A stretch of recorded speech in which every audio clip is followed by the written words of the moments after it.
Students, आज मैं आपको डिस्प्लेसमेंट रिएक्शन के बारे में बताने वाली हूँ। डिस्प्लेसमेंट रिएक्शन में एक्चुअली क्या होता है, देखिए यहाँ पर मैंने कॉपर सल्फेट का सॉल्यूशन लिया है एंड इस सॉल्यूशन में मैंने आयरन नेल ऐड करके रखी है।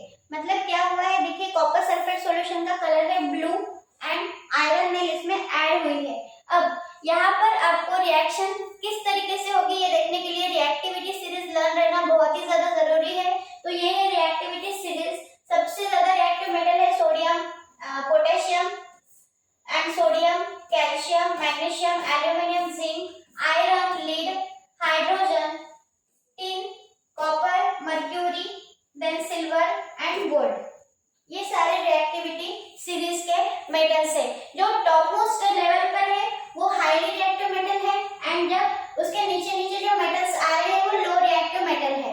अब आपको ये रिएक्टिविटी सीरीज लर्न किस तरीके से करनी है, एक मैंने निमोनिक बनाया है, देखिए आपके ध्यान में रहता है कि नहीं। वैसे तो इतने सारे मेटल्स ध्यान में रखना बहुत ही ज्यादा डिफिकल्ट है, लेकिन इस ट्रिक से आपको ध्यान में रह सकता है। देखिए K फॉर कैटरीना, कैटरीना ने कार मांगी, कैटरीना ने कार मांगी, अल्टो, जेन, फरारी, फिर भी,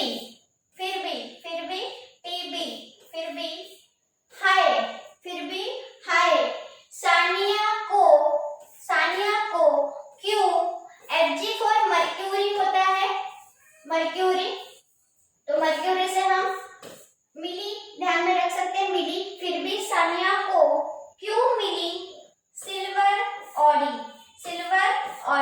अब यहाँ पर आपको देखना है कि रिएक्शन किस तरीके की हुई है। देखिए यहाँ पर मैंने आयरन नेल ऐड करके रखा है कॉपर सल्फेट सॉल्यूशन में, iron nail solution copper sulphate solution में ऐड हुआ है। अब यहाँ पर आप देखिए आयरन नेल मतलब Fe plus copper sulphate solution मतलब CuSO4, ठीक है। अब यहाँ पर रिएक्शन होगी, रिएक्शन किस तरीके की होगी, देखिए ये जो आयरन है ये मोर रिएक्टिव है किससे, कॉपर के बराबरी में आयरन ज्यादा रिएक्टिव है। तो देखिए यहाँ पर क्या होगा, ये आयरन बोलेगा कॉपर से भैया तू यहाँ से निकल बाहर क्योंकि ये जगह मेरी है, क्योंकि ऑब्वियसली जो मोर पावरफुल रहता है वो लो पावरफुल को, जो ज्यादा पावरफुल नहीं रहता उसको क्या करता है, वहां से निकाल देता है बाहर। तो यहाँ पर सेम बात होने वाली है।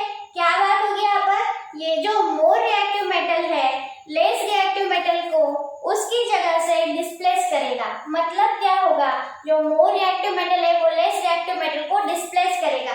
यहाँ पर रिएक्शन होने के बाद क्या रिएक्शन बनेगी, FeSO4 प्लस Cu बेचारा तन्हा निकल गया बाहर एंड Cu सॉलिड फॉर्म में है, ये एक्वेस फॉर्म में है, ये भी एक्वेस सॉल्यूशन है एंड आयरन सॉलिड फॉर्म में है। तो ये रिएक्शन बनी है। अब रिएक्शन के बाद यहाँ पर देखिए ये जो कॉपर सल्फेट का सॉल्यूशन था वो अभी ग्रीन कलर का हो गया है, क्योंकि ये जो आयरन की नेल थी ये पूरी अब आयरन की नहीं रही, ये बन गई है कॉपर की नेल, क्योंकि अब इस पर कॉपर पूरी तरीके से चढ़ गया है। आयरन ने अपनी जगह बना ली है इस सॉल्यूशन में, अब ये आयरन सल्फेट सॉल्यूशन रह गया, ये कॉपर सल्फेट सॉल्यूशन नहीं है। तो इसे कहते हैं displacement reaction. When a more reactive metal can displace a less reactive metal is called displacement reaction। इसके लिए आपको रिएक्टिविटी सीरीज लर्न करने की कुछ भी जरूरत नहीं है, बस एक निमोनिक लर्न कर लीजिए, उसकी हेल्प